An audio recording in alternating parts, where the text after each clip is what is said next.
Bonjour et bienvenue dans Cinéchoc. Au sommaire, rencontre avec Jalil Lesper, comédien et réalisateur du thriller Iris. Visite guidée de l'exposition consacrée aux animaux fantastiques, le film tiré de la saga Harry Potter. Pierce Brosnan en victime numérique pour la sortie en e-cinéma du film E.T. Et enfin en avant-première, Vin Diesel réactive Triple X. Au fond, il y a quelque chose de commun entre les vieux continents que sont les continents asiatiques et européens, sur le rapport au corps, sur le rapport à l'ambiguïté, qui est assez éloigné des codes usuels, disons, hollywoodiens. Et c'est un film, par exemple, qui est assez amoral. Tu t'en tireras pas comme ça. J'ai plus rien à perdre. Un peu comme d'habitude, on a l'archétype du grand méchant riche qui va vouloir manipuler le personnage humble et un peu le prendre de haut et le prendre pour un crétin. Puis finalement, la situation va se renverser. Et puis on va se rendre compte que tout n'est pas si simple non plus pour le riche. C'est là-dessus qu'encore une fois, dans ces jeux de faux semblants et ces jeux de miroirs, le scénario était, à mon sens, assez habile. Habile pour un mec comme moi qui est en plus sensible aux acteurs et aux personnages. C'est pour ça que ça a pu séduire aussi un acteur comme Romain, parce qu'il a vu tout de suite qu'il y avait une dimension évidemment film de genre, mais pas que, qu'il y avait aussi l'opportunité, l'occasion d'avoir un personnage un peu singulier. Il n'y a plus de manipulateur, il n'y a plus vraiment de bon, de mauvais, on est en zone grise. On a de l'empathie, mais en même temps pas vraiment, parce qu'on passe d'un personnage à un autre. On ne sait plus trop où on est, il y a quelque chose d'un peu presque abstrait qui se construit et qui en soi, me permettait d'avoir une partition un peu nouvelle, que je trouvais un peu peut-être plus européenne, ou en tout cas libre. J'ai vu du Vertigo, j'ai vu du Body Double, enfin vraiment des références très fortes et des codes, disons, qu'on pouvait tordre aussi, et qui étaient tordus de manière assez habile et qui laissaient... alors moi, je sais pas, ça me faisait penser à Melville, par exemple, avec, vu que c'est un film très sensuel, où finalement on a des personnages qui, par des moments de creux, s'autorisent à vivre et qui, moi, m'autorisent en tout cas un temps nécessaire pour créer de l'empathie, des jeux de regard, des respirations, des frôlements, du sexe. Bref, tout un langage beaucoup plus sensuel que quelquefois le film de genre pur et dur, où c'est l'action finalement qui drive uniquement le scénario. Là, voilà, il y avait une espèce de partition un peu particulière, moi, qui me plaisait énormément. Qu'est-ce qui m'empêche d'aller voir les flics et de leur dire la vérité? Quelle vérité?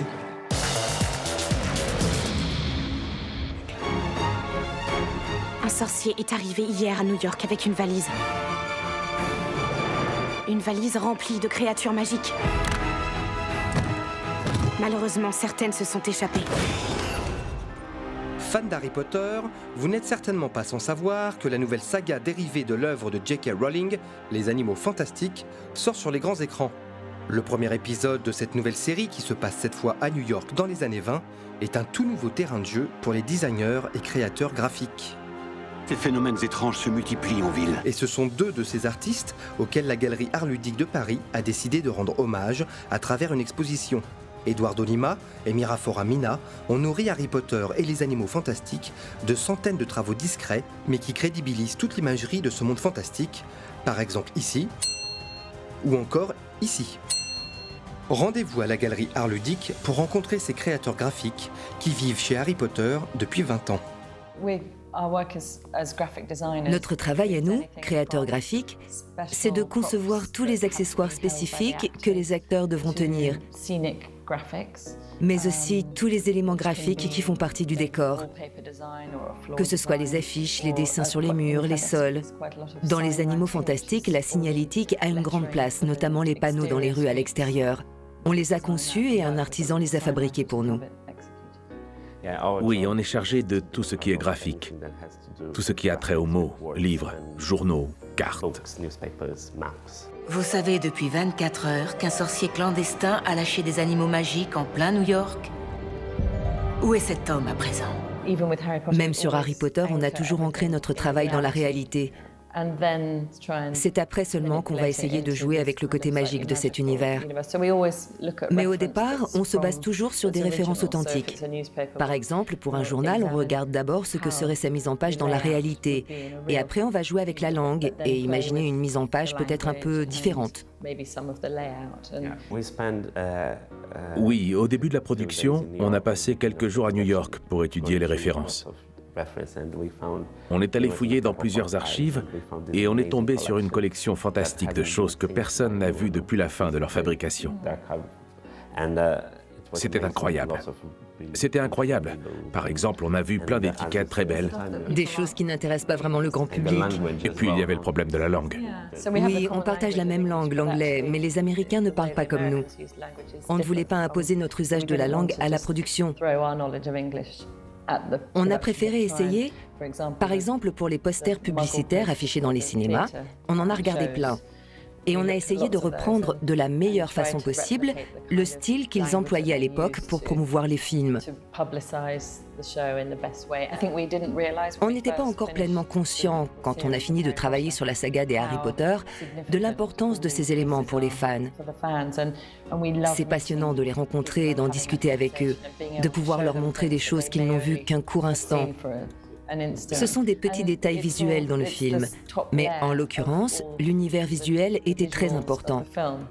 Le moindre détail comptait.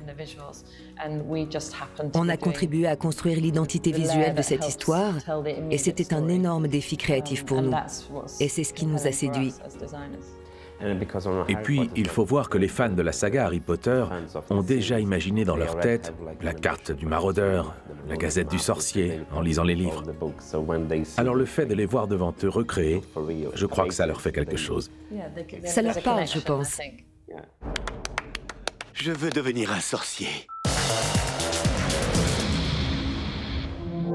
Je m'appelle Mike Regan.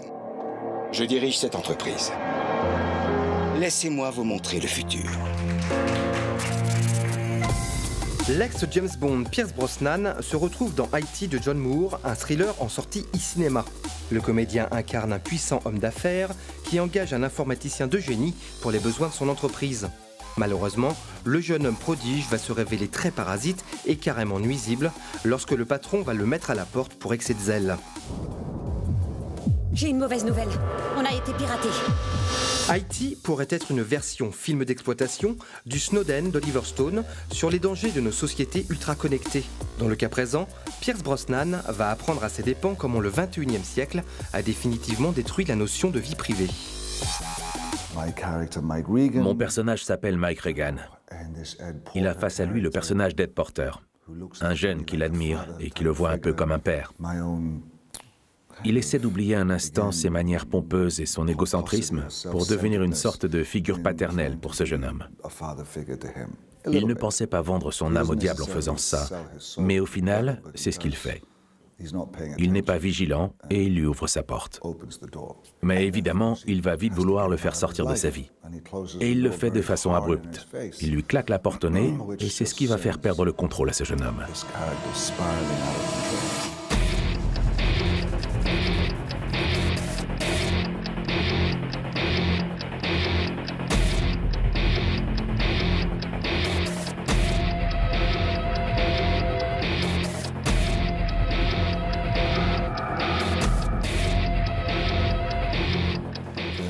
La technologie dans notre vie, son interférence dans notre société, Internet, ce sont tous ces éléments qui m'ont intrigué dans cette histoire. C'est David Friendly, le producteur du film avec lequel j'avais déjà travaillé par le passé, qui m'a présenté ce projet. C'était une situation qu'il avait connue personnellement.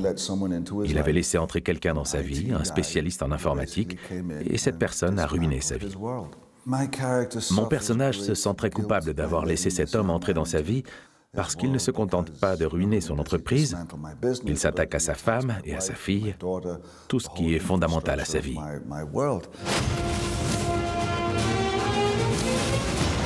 La vie privée n'existe pas. Je veux que tu mettes fin à ça. Je te le promets.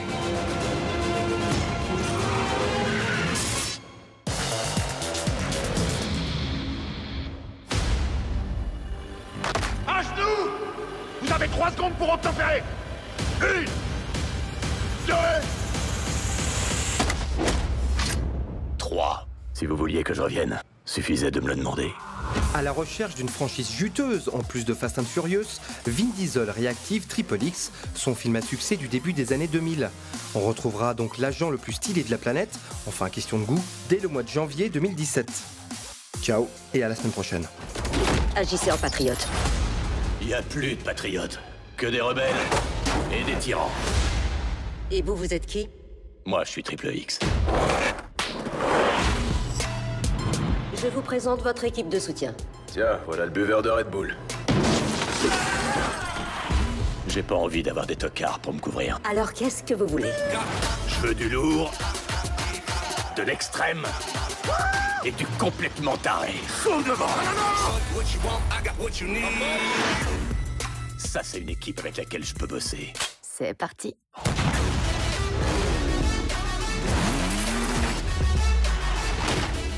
Ça change. On sent bien que vous avez de l'expérience. Ouais, c'est ce qu'elles me disent toutes. Ah oh. D'après la rumeur, ces gens-là sont de vrais tueurs. Vous n'avez aucune idée de ce que vous allez affronter.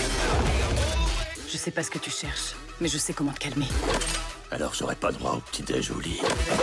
Nous, on est prêts à mourir pour que le monde soit plus sûr. Est-ce que t'es prêt, toi? Je vis pour ça. On dirait que maintenant on est dans la même équipe. On va s'éclater. Je prends en bas. Je prends.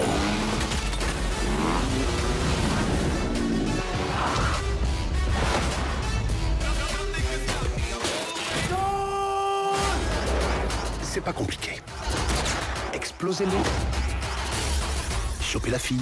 Et essayez d'avoir l'air cool quand vous le faites.